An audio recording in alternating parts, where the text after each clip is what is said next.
C'est toujours un plaisir pour moi de vous savoir nombreux connectés sur Proximité Web TV dans le cadre de votre émission Culture Associative. Pour ce numéro, nous recevons l'organisation Aïki Care. Aïki Care, représentée par son président, M. Rodolphe Eva Aïki. Monsieur le Président, bonjour. Bonjour, M. Papa Moudiadja. Alors, sans transition, Monsieur le Président, comment vous est venue l'idée de créer Aïki Care et pourquoi cette appellation à l'anglaise alors qu'on est dans un environnement francophone? Bonne question. Aïki, c'est, comme je l'avais dit, dans un média, la place, en fait un média en ligne, qui appartient aussi aux Gabonais. Aïki, c'est mon petit nom. Il faut dire que je suis issu d'une communauté, de la communauté linguistique forte. Et Aïki veut dire « il ne pleure pas ». Parce que pour la petite histoire, quand j'étais bébé, je ne pleurais pas du tout. Alors, je ne pleurais pas et puis les gens disaient « ces bébés ne pleurent pas ». En fait, en langue, ils disaient « Emoni Aïki ». Aïki, ce qui veut dire « ces bébés ne pleurent pas » en français. Donc c'est comme ça qu'est parti le nom Aïki, Aïki jusqu'au jour d'aujourd'hui. Bon, maintenant, Aïki Care, c'est parce que j'ai fréquenté, j'ai appris dans les pays anglophones, n'est-ce pas, notamment Ghana. Et puis, Care, c'est juste,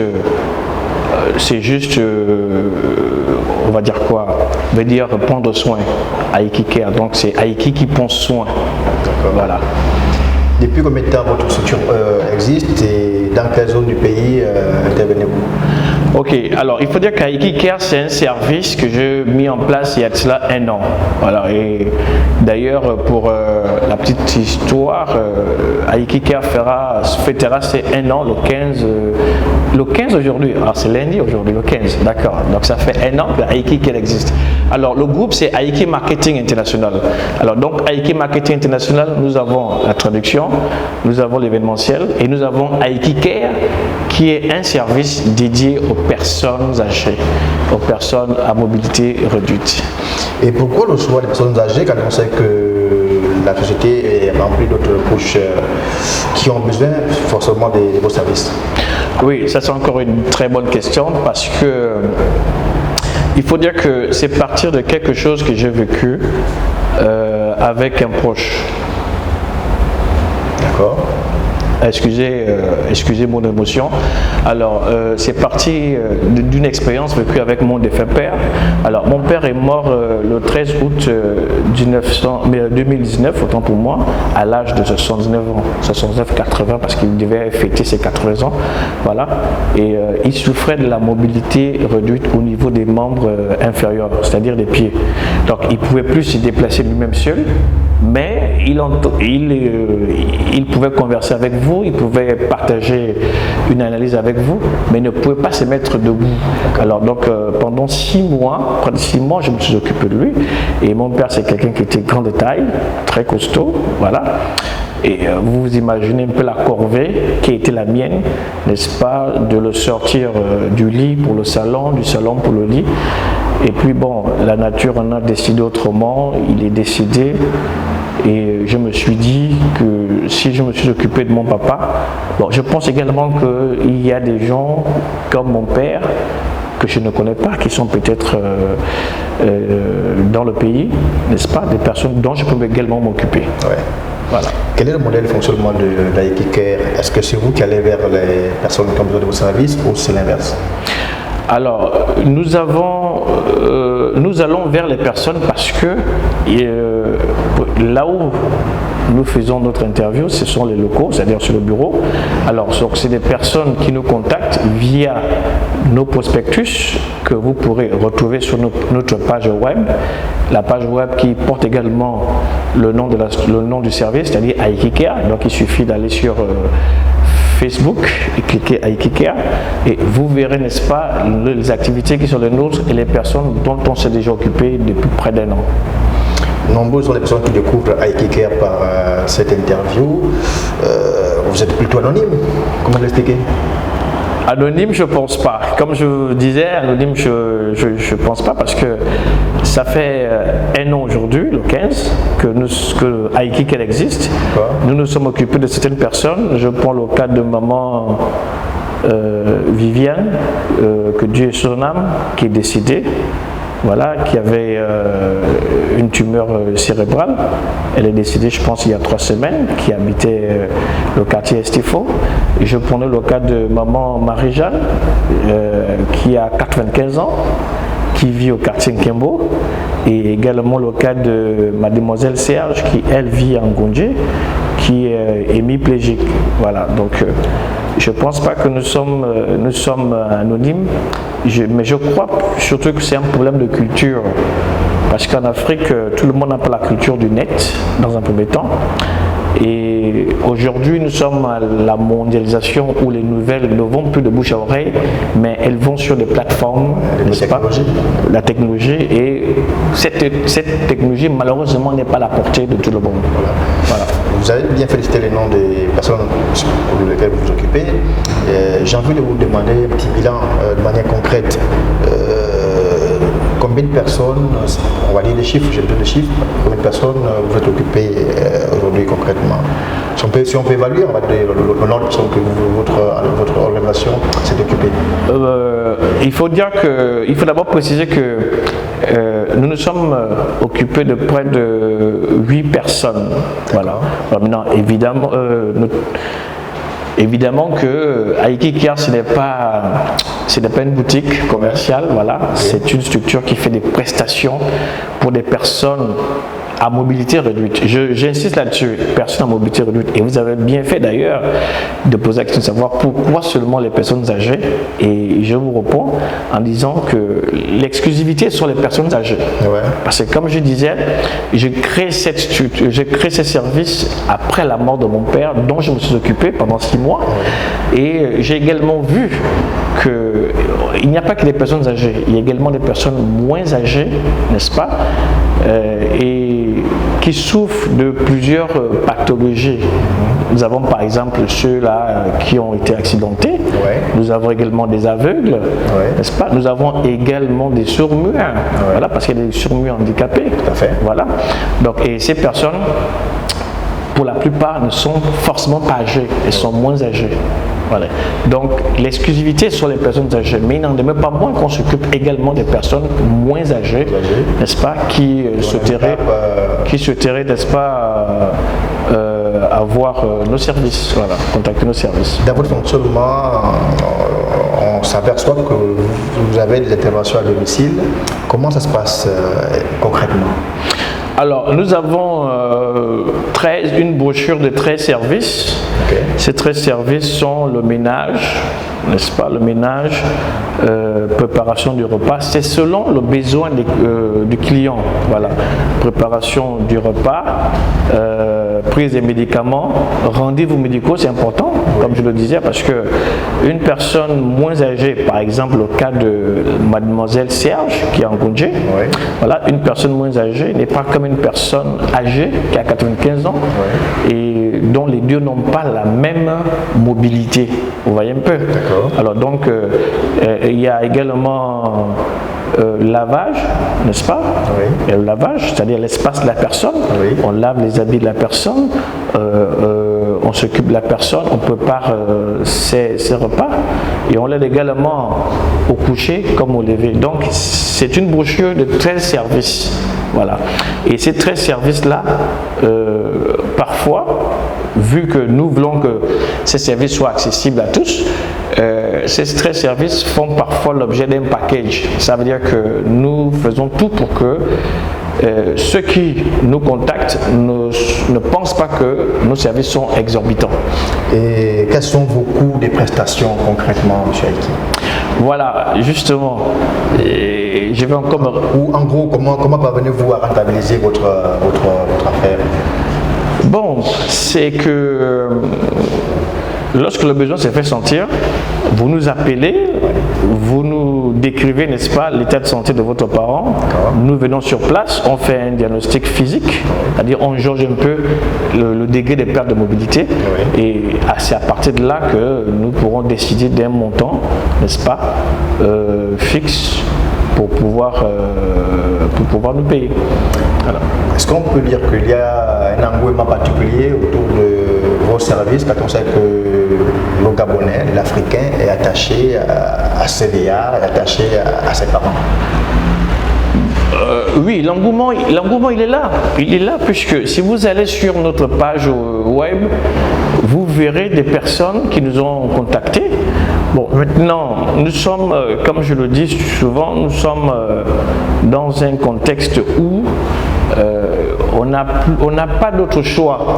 On n'a pas d'autre choix que de vivre avec parce que de façon anthropologique, les Africains savent s'occuper de leurs parents. Mais on est dans une ère où tout le monde se focalise sur le travail. Alors, monsieur et madame vont au travail, les enfants vont à l'école, alors papy et mamie sont à la maison, il n'y a personne pour s'occuper d'eux. Vous voyez un peu dans quel contexte on se retrouve. Ce qui fait que, sachant que tout le monde vieillira, n'est-ce pas, alors les gens n'auront pas d'autre choix que de nous contacter parce qu'il faut bien qu'on s'occupe de leurs parents. Ça, c'est la première parenthèse. La deuxième parenthèse, c'est que nous faisons également les gardes pour des personnes hospitalisées. D'accord. Voilà. Nous faisons des gardes pour des personnes hospitalisées. Je m'explique. Vous avez votre parent qui est interné et vous n'avez pas assez de temps pour pouvoir lui rendre visite. Alors, vous pouvez également nous contacter pour effectuer une garde, soit de jour ou de nuit. Voilà. Ça permet que la personne psychologiquement soit bien, parce que une personne qui est internée, qui est malade et qui n'a pas la visite, n'est-ce pas, de qui que ce soit, elle se sent psychologiquement abattue. Voilà. Et ces personnes de troisième âge que vous vous occupez, est-ce que ça ne pas rejetées par leurs enfants? Quel est leur sentiment? Oui, alors il faut quand même que je dise quelque chose là-dessus. C'est quand même la vérité, parce que c'est vrai que c'est des prestations, mais vous êtes, on va dire, au contact de ces personnes-là. Est-ce que c'est une manière pour elles de dire qu'elles sont, on va dire, jetées comme ça par leurs enfants? Bon, encore une fois, je vais encore parler de la psychologie, parce que je pense là à quelqu'un qui nous a quittés. C'était un monsieur, un papa, qui avait 100 ans. Alors, c'est sa belle-fille qui nous avait contacté. Vous imaginez, sa belle-fille qui nous avait contacté. Et lorsque nous allions là-bas, c'est-à-dire que ce que nous demandions aux petits-enfants et aux enfants de faire, ils ne le faisaient pas. Alors nous, en tant que prestataires, nous avons senti que le patriarche, n'est-ce pas, était à l'abandon. D'accord. Il était à l'abandon, quand bien même c'était lui le fondateur de cette famille. Et les cas comme le sien, ils sont nombreux. Il y a des cas comme ça. Nous sommes allés dans des familles où le papa est délaissé. Voilà, il y a des guerres fratricides, n'est-ce pas, entre enfants, n'est-ce pas, guerres qui sont orientées vers la succession en cas de décès. Voilà. Je connais un monsieur quelque part, je tairai le nom par discrétion. Je vous assure que si on m'annonçait qu'il était décédé, ça ne m'étonnerait pas. C'est un monsieur de 76 ans, célibataire, voilà, et qui mange, je vous dis qu'il mange difficilement. Et ce qui est étonnant en fait dans cette histoire, c'est que lorsque ce genre de personnes décèdent, on verra beaucoup de membres de sa famille venir avec beaucoup d'argent, avec des véhicules coûteux, voilà, pour dire c'était mon frère, c'était ma soeur. Mais pendant que ces personnes souffrent, on ne voit personne. Je vous assure que les gens vivent des choses dans les maisons. C'est la triste réalité. C'est vraiment la triste réalité. Vous êtes, on va dire, sur le terrain. Quelles sont les difficultés que vous rencontrez dans vos relations avec ces personnes de troisième âge? Parce qu'on sait qu'à cet âge-là, ils sont beaucoup capricieux, ils deviennent comme des enfants. Vous, quels sont les cas que vous avez vécu un peu de ce sens-là? Oh oui. Bon, il faut dire que c'est des personnes... La vieillesse était un état d'esprit, je pense. La vieillesse était un état d'esprit et au fond, ce sont des personnes adorables qui ont besoin d'amour, qui ont besoin d'affection. Mais c'est également des personnes, comme vous venez de le souligner, très capricieuses, très exigeantes et qui demandent beaucoup, un peu plus qu'elles ne devraient demander. Alors là, je ne vous le fais pas dire parce que sur le terrain, mes collaborateurs le soient, parce que à chaque fois que nous sommes sollicités, donc chacun va le matin et le soir on fait une petite réunion pour savoir un peu justement, pour voir un peu quelles ont été les difficultés rencontrées. Mais je vous assure que c'est pas facile. En fait, s'occuper d'une personne dépendante, ce n'est pas facile, c'est la mer à boire.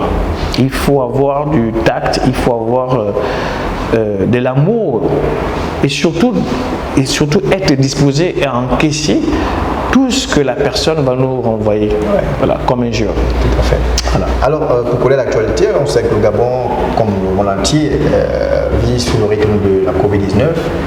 Vous et votre organisation, AYKICARE, comment vous avez, on va dire, associé votre activité à cette pandémie? Est-ce que vous avez eu des cas, sachant bien que les VIH sont les personnes les plus exposées justement à cette maladie, cette pandémie? Bon, ben, mes collaborateurs et moi, n'est-ce pas, déjà nous nous protégeons, et puis nous demandons également que les personnes dont on s'occupe se protègent, parce que justement, comme vous l'avez simulé, les personnes cibles, ou du moins ces personnes ciblées sont des personnes de troisième âge. Voilà, mais malheureusement, ce sont ces personnes-là qui sont abandonnées par les leurs.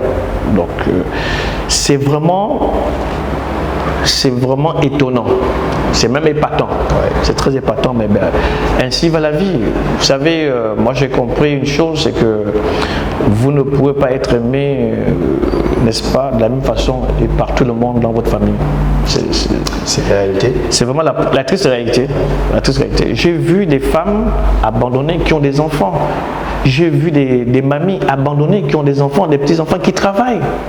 Je vous dis que j'ai des photos dans mon téléphone des personnes de troisième âge qui doivent leur suivi seulement à Dieu. À Dieu.